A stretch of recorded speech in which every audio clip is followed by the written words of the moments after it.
Hello mga kapuso, Waray Kikay nandito. Pagising natin sa umaga, ayan, maghihilamos tayo ng mild cleanser milk, diba? Kunti lang sa kunti lang sa atin.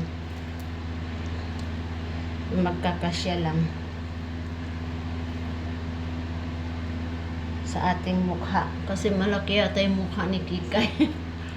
Ayan. Good circulation lang in your face. Yan. First thing, anuhin muna natin yung ating buhok. Talian. Tsaka lagyan ng headband. Ayan. Ganyan lang yung gagawin natin mga kapuso. Maghilamos tayo. Pagkatapos natin maghilamos, ayan, pagkatapos ko yung mga pa-stay mo siya ng mga ilang minuto, mga 5 minutes ganun sa face. Tapos natin maghilamos, lagyan natin siya ng ice. Ikukuskus natin yung ice cubes dito sa ating face. Ayan. Tapos pagkatapos ng ice cube, punasan natin na malinis na face towel yung ating mukha. Face towel, punasan natin ng ganito, and then pagkatapos niya, patuyuin sa mukha natin galing sa paglagay ng ice cube. Pag natuyo na yan, lalagyan natin punasan natin ng hydration toner. Hydration toner, ayan. Hydration toner. Pagkatapos natin lagyan yan, pwede na natin maglagay sa face natin ng moisturize and sunscreen. O, diba? Kasi nagkakaedad na tayo, ang mga babae. Pag nagkaedad ng 40s, ayan, nababawasan na yung mga tagyawat. Hindi na tinatagyawat, pero yung mga black spot, mga mark sa ating face, para mag-ano siya, para mag-tone yung ano natin, para mag-close yung pores natin sa face natin. Ilalagyan talaga yan ng ice cube. Ayan. Mga kapuso, ganyan lang si Kikay maglinis ng face niya umaga. Pagkatapos mag-shower, ginagawa ko rin yan, or before mag-shower, and then before bedtime. So ganun lang po yung ginagawa ko sa aking lakha. And then mayroon tayong dalawang malaking cotton. Ibabasain natin, bigaan ng kunti. Yan, ipupunas natin pataas. Ayan.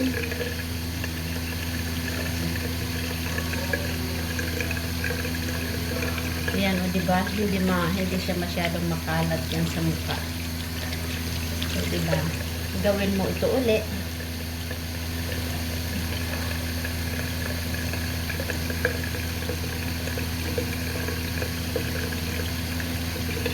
Ayan, ganyan lang paglilinis ng mukha natin, kasi para kahit hindi tayo mag-makeup, blooming yung face natin, di ba?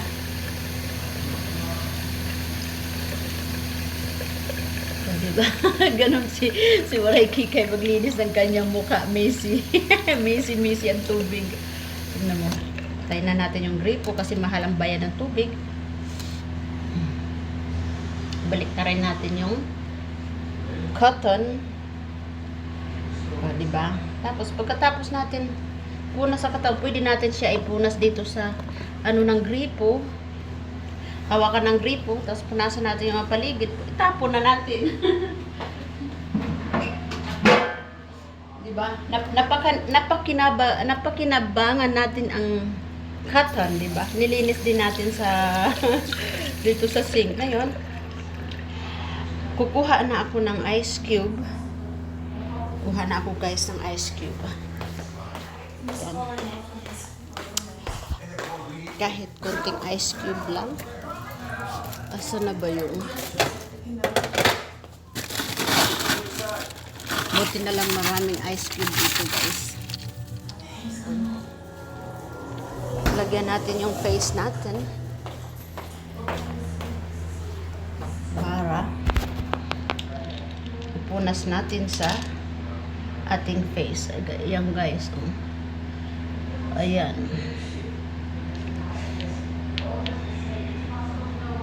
Hanggang sa maubos yung maliit na ice cube. Matunaw sa kakaano dyan sa kuskus sa ating mukha. Ayan. Ganito po ang sikreto ni Waray Kikay sa kanyang mukha na nawala ang kanyang mga tigidig. Mga tigidig-tigidig. Ayan. Ayan mga madam. Maano pala sa dapat mayroon akong gloves kaya lang masarap naman hawakan yung yelo. Ayan guys, lalo na pag nilalagay natin dito sa ating mata. Ang sarap sa pakiramdam, di ba? Lamig. Malamig sa kamay. Hindi kaya. Super. Yan, kukuskus lang natin yan. Circular motion dito sa ating face. Namula na yung face ko sa sa eyes, diba? Mga kapuso. Yan, kahit hindi tayo mag-makeup, diba? Blooming yung face natin. Yan din sa ating neck.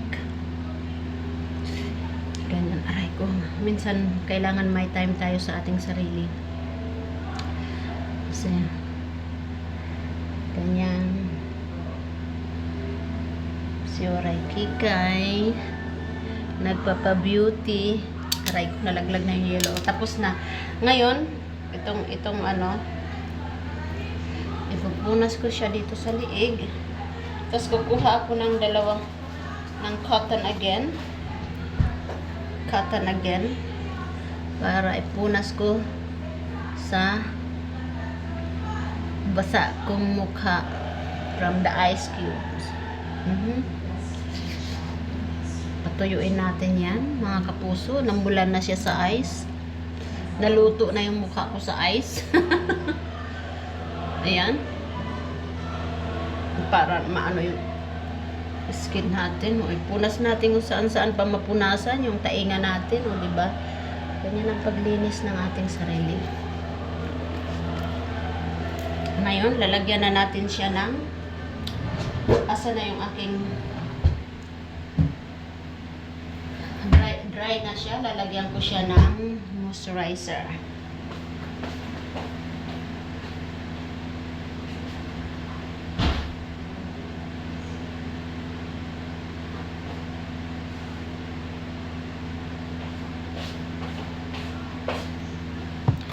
Ito lang kasi yung moisturizer ko, ayan. Yan. Aloe vera. Mild moisturizer. Diba? Yan lang yung lalagay ko. Kunti lang. As in, kunti lang. Ayan. Magkasya lang yung natin.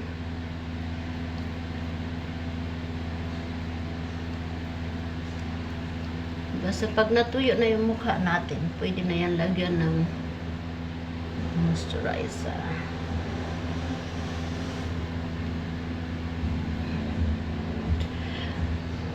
Yan mga kapos, press up si Daisy na si Waray Kikay.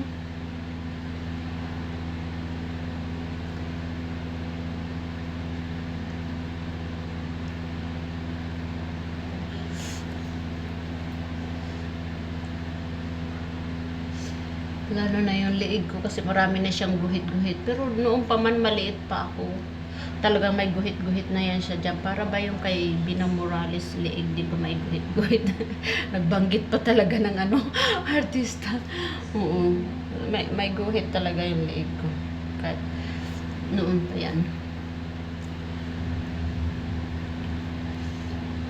Wala tayong pera pang pabutox.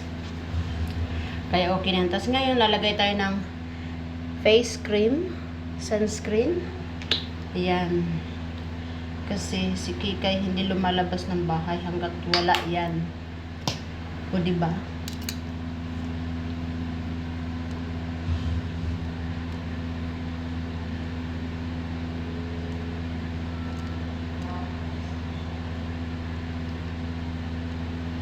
Pero hindi ako lagi naglalagay ng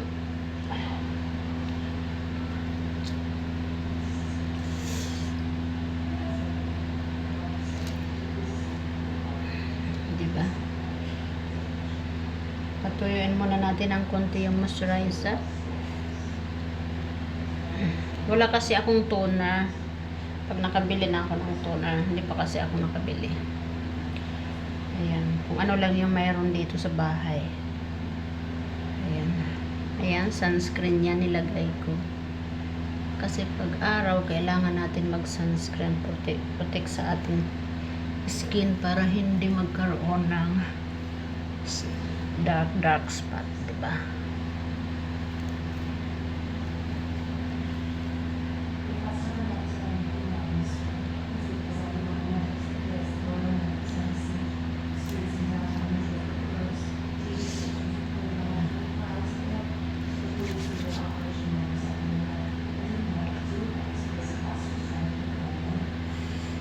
Ayan. Ayan.